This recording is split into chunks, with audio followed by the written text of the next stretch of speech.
Hey everybody, I'm Jack Reed. I'm a game designer with Future Pastimes, and I work on Dune-themed games, among other things, like Arrakis, Dawn of the Fremen, Dune Conquest, and expansions for the classic Dune board game, the 2019 edition from Gale Force 9. And I'm rereading Dune for, I don't know, the seventh time, maybe more. I read this a lot. I read all the other books as well, but this one is the main one that I read because a lot of the design work that we do at Future Pastimes revolves around this particular book, as well as the movie, which is a movie of this book. So it all kind of comes back to it. This is my very tattered copy that I've had since I was about 15 years old. And I thought it would be interesting to share thoughts and analysis on each chapter as I read it in a series of videos, which I'll try to do about one per week. Now, there aren't chapter numbers in here. It's just kind of broken up by these excerpts from the prolific writing of Princess Irulan. She's about as prolific as Brian Herbert and Kevin J. Anderson. But so we're going to take a look at those excerpts and talk about the context and what it is that we're really talking about from those, and describe what happens in each of the chapters, and some analysis and discussion for the comments as well. So I invite you to weigh in on this, and if you have never read Dune, you might want to pick it up, read along. You can read a chapter and then watch the video to see if what you read is the same thing that I read, if it makes sense to you, and hopefully between us we can figure it out. Frank Herbert's writing is very layered. It's very philosophical, and some of it can be fairly dense. So the first few times that I read it, there was just stuff that I just didn't pick up on it.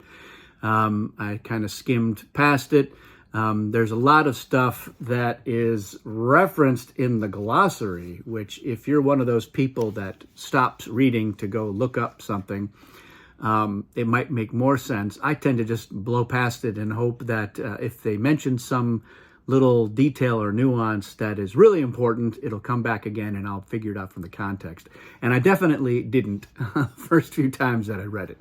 So let's dive in and take a look at this. So our first chapter of the book, for my money, is a great first chapter. There's a lot of really important stuff that happens in here, a lot of context into the world of Dune, the entire Imperium. You're getting some good tidbits and kernels of information, and Frank, I think, does a really great job of laying it out when this is a brand new universe and timeline and structure of how things are going, and he does a really good job of just making it part of the narrative in there. So I'm going to start with the quote is from the Manual of Muad'Dib by Princess Irulan, and what she does here, she lays out that it's the 57th year of Shaddam's rule. Not that he's 57, he's actually, I think, in his 70s. And that we know that Paul is 15 years old. And there's some other stuff in here that, again, the first time you read it, you're like, I'm not sure what is really going on here. This, every sister of the Bene Gesserit knows. We don't know what the Bene Gesserit is when we're reading this quote, but it does come out later on in this chapter, and they do a really good job of breaking it down. So we'll get into that. So in this chapter, what is happening is it's become clear that House Atreides is going to be going to Arrakis to take over. They're taking over from the Harkonnen, who ruled there for 80 years. And we also learn that there is animosity between House Atreides and House Harkonnen. And we know that Paul is the son of the Duke. We meet his mother, the Lady Jessica, who we learn is not the Duke's wife. This is concubine. And she's been training him. And he's been being trained by a number of people. We learn that he's not growing up in a castle with kids to play with. It's all duty. And training and whipping him into shape to eventually become the Duke, and the most formidable Duke possible. And right away on the very first page, we learn that a mysterious stranger has come to the castle, and it's this this woman that Jessica refers to as your reverence, and we learn that that is the Reverend Mother Gaius Helen Mohayim. And we learn that she was at the Bene Gesserit school and she trained Jessica. But she is now the Emperor's truthsayer, which is a big deal. And we learn in this chapter that the Bene Gesserit, one of the things that they do at the school is they focus a lot on training the women that attend the school in observation. And Paul deduces that the real mission of the Bene Gesserit is influencing politics. And so they are advisors. And in this early on, we don't really get a sense for the depth to which the Bene Gesserit have, reached out with their influence. But we know that they're a force to be reckoned with. And in this scene, what is happening is, Paul is he's trying to go to sleep, and he notices that he's being observed by the Reverend Mother and his own mother, Lady Jessica.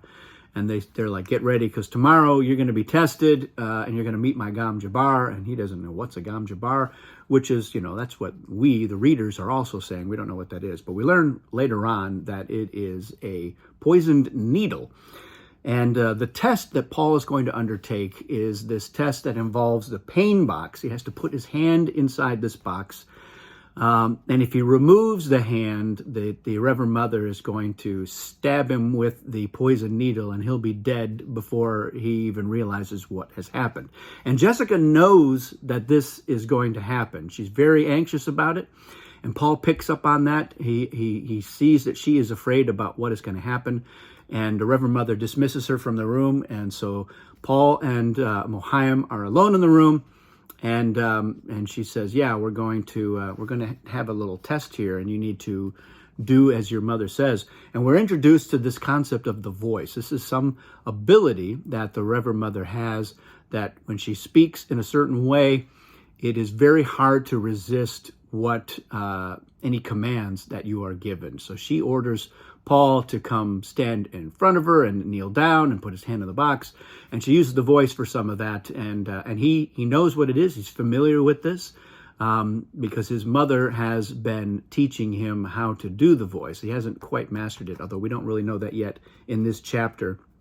And the other thing that we learn in this chapter is that Paul has been having dreams, and dreams that come true. So prescient dreams, which Jessica wants Paul to tell the Reverend Mother about.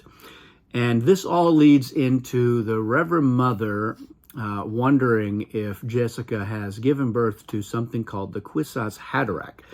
And we get our first glimpse at what that is. In the chapter, when Paul asks, what is a Kwisatz Haderach, and why do you think maybe I am that? We're introduced to this idea of the Bene Gesserit being able to tap into memories of their ancestors, which is a pretty powerful thing to do. But they can only access the memories of their female ancestors. They can't tap into the men. And they have been breeding people among the great houses to try to manipulate bloodlines so that they can produce a man who is able to do this, have this ability to access both sides, both the male and the female parts of their past, as well as leverage prescience to see into the future. And they hope to, the subtext here is that they hope to control this person. And we learn that Jessica had been ordered by the Bene Gesserit when she was sent to live with Duke Leto, the head of House Atreides, to only bear daughters. So apparently one of the things that the Bene Gesserit are able to do is to control the sex of their offspring. But she did not. And we didn't get into that too much as to why she has ignored the Bene Gesserit overlords. But Paul was supposed to be a daughter, and we definitely will learn more about that later on. But the Reverend Mother, as she's lamenting, cursed Jessica for bearing a son rather than a daughter. So what else do we get in this chapter? Well, there's a little bit that goes into why they are giving this test to Paul. And on the surface, ostensibly, they're testing to see whether or not he's human, which I always found to be a little bit strange for a couple of reasons. One, I've read all of the Dune books, and this whole notion of we're testing people to see whether or not they're human doesn't really ever come up again after this one chapter. And it always struck me as a little bit weird, like the Bene Gesserit, they're just going from great house to great house, having people stick their hand in a hot box under threat of dying from a poison that is only supposed to affect animals to test whether or not they're human. That strikes me as a little bit odd and unlikely. And it feels like Frank kind of dropped that as well, as like, it seems a little bit absurd. The other thing, and I think more importantly, is because, the Bene Gesserit had been manipulating bloodlines for 1,000 generations for a long time. They know, whose father is and whose mother, and, they know that Jessica is human. They're pretty sure they know Duke Leto is human. Why wouldn't Paul be human? He's very likely the Kwisatz Haderach. So this notion of human and not human is also a little bit strange. And they get into it a little bit here because of a reference to the Butlerian Jihad. So, and that was something that happened 10,000 years earlier when basically AI ran amok and tried to wipe out humanity. And so they have this great convention now where you are not allowed to make a machine that basically can think for itself. You shall not make a machine in the likeness of a human mind, or some, I don't remember the exact quote, but that's essentially the thing. And I think this test for humanity is, again, on the surface, is more about, do you have the capability of, full control over your own instincts and actions. I always, when I read this book the second or third time, because the whole idea of we're testing to see if people are human, and there really aren't any non-humans that pop up in the books, in any Frank Herbert's books, I always looked at it as they were just, the Reverend Mother was being catty. She says, this poison only kills animals. And Paul says, you dare suggest the Duke's son is an animal? And she says, let's say I'm suggesting you might be human. That always just struck me as, catty interplay between them. Although at the end of it, Jessica is like, oh, my son lives and he's human. So either, again, it's malarkey that the Bene Gesserit have been using to kind of brainwash people, or it's just, again, a concept that Frank Herbert really didn't ever explore anymore. And again, it was just kind of weird. So really what they're testing is just how much self-control he has, how much mastery over his own instincts he has. And it's interesting that in the Denis Villeneuve version of Dune, they dispense with all of that "we're testing for humanity" bit. And they really do focus on this notion that he has to exert self-control. And in fact, the Reverend Mother in the movie, she says, not just because you're the son of a duke, but because you're the son of a Bene Gesserit and you inherit a lot of power, you need to be able to control yourself and your baser instincts. So that has always been what I took away from this scene. Not that, Paul is not an animal, he's human. And that's, I guess the other thing is, if it is a poison that only kills animals, I would just pull my hand right out of that box. I know I'm not an animal. She can stick me with that 3 times if she likes. If it only kills animals, what's the big deal? So I don't really think that's what was going on. But I'm happy to get into some discussions with people. I know that I've seen on the internet a lot of sites that talk about Dune and do Dune analysis. They make a big deal about, and this is something the Bene Gesserit do. They test for humanity. I think it's a lot of malarkey. I just don't really, they're not doing that. They know. Again, they've been manipulating bloodlines for as long as anybody can remember. They know everybody's genetic breakdown, to the last decimal. So I think it's a little bit unusual. But Paul passes the test, and the Reverend Mother is pretty impressed with him overall here in the book. He has a lot of strength. He's got a lot of good instincts. he does have keen observational talent. So that's by and large what is happening on here. We know that Paul has this sort of, is starting to have this adversarial viewpoint of the Bene Gesserit. Because they're so secretive, because they seem to be manipulative, he doesn't know what to think about it. And there's a nice little line there with the Reverend Mother. It says, you know, you hate us a little bit, don't you? And then she asks Jessica, do you still hate me? And Jessica's like, I love you and hate you. And I thought that's an interesting and really kind of insightful into Jessica's whole deal with the Bene Gesserit, and probably how big a deal it was for her to ignore their orders. She was supposed to have a daughter, and we'll learn later on why that was really important, but it fits into this whole Kwisatz Haderach thing. So, and of course, the chapter ends with a great little segment where he says, you know, many men have tried this process to test to see whether or not they are the Kwisatz Haderach, and it's not the pain box test. It's a taking of the water of life, which we'll get into later on as well. And Paul is like, well, so they tried and all of them failed? And she's like, no, they tried and they died.